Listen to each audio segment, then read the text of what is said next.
So now you decided to manage your pelvic organ prolapse with the pessary, but how to choose the one that will be right for you?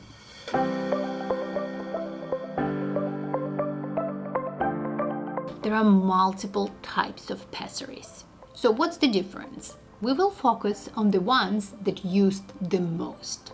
The main difference between the pessaries is one is support pessaries and another type is space occupying pessaries. Majority of women start with the support pessaries, and the most common models of those types of pessaries is ring with support, or ring with a knob.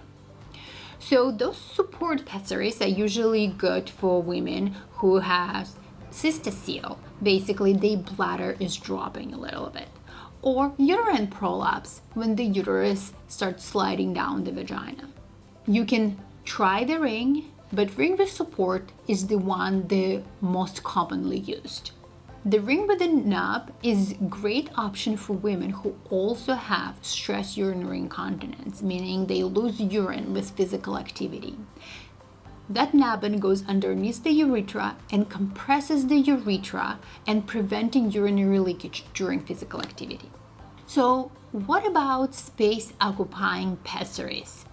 The most commonly used one is called gelhorn. This pessary works by creating a suction behind the wide base.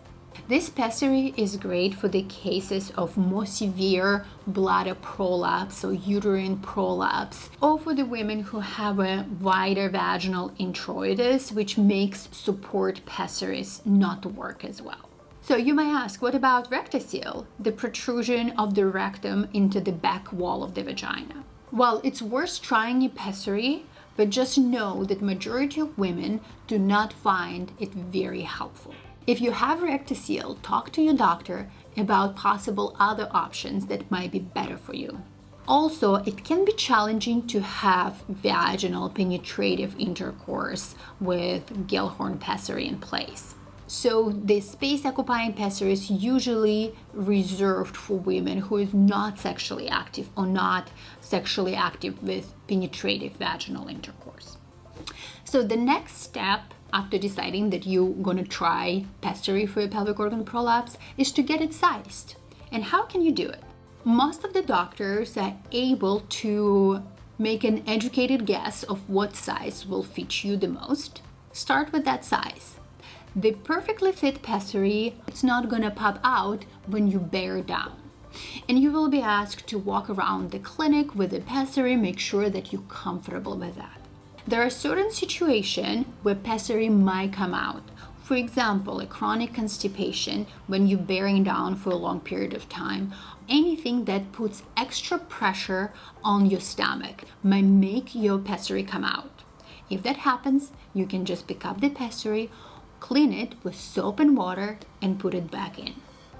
And keep in mind, there are certain situations that might make a pessary to not fit you anymore.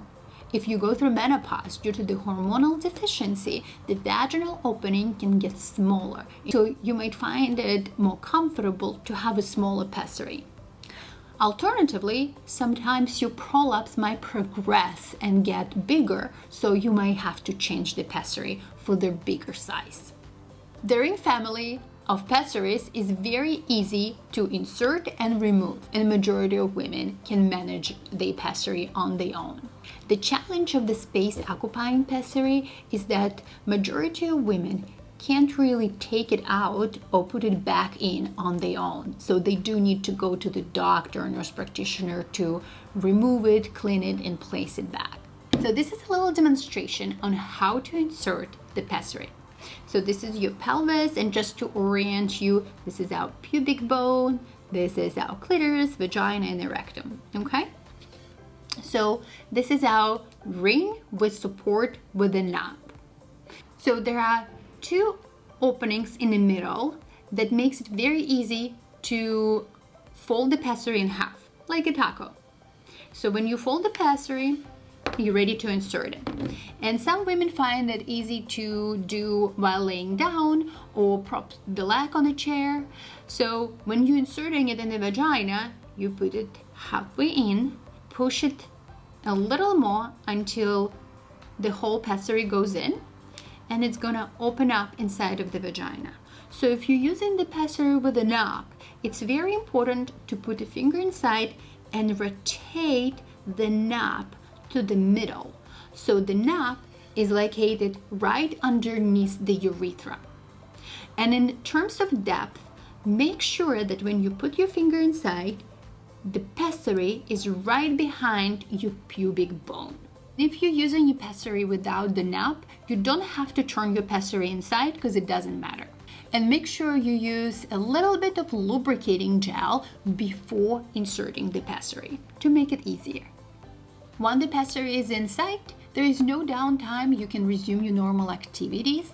So when the time comes to remove the pessary, and it can be anywhere from every day, every week, or up to 3 months, you can lay down or prop your leg, put a finger in the vagina, see these big holes, just grab it, kind of anchor your finger on that opening and pull it out.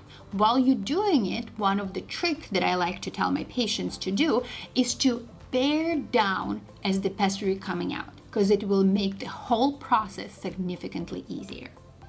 Caring for the pessary is easy. You can wash it with a soap of water, pat it dry, and you can replace it back or just put it on the side for future use. How long is a pessary good for? Well, you can use it for many years. But if you start noticing that the silicone is changing color or start to degrade, it's time to upgrade your pessary. Pessary is a great non-surgical option to manage your pelvic organ prolapse symptoms. But make sure that you talk to your urogynecologist to find the right size for you.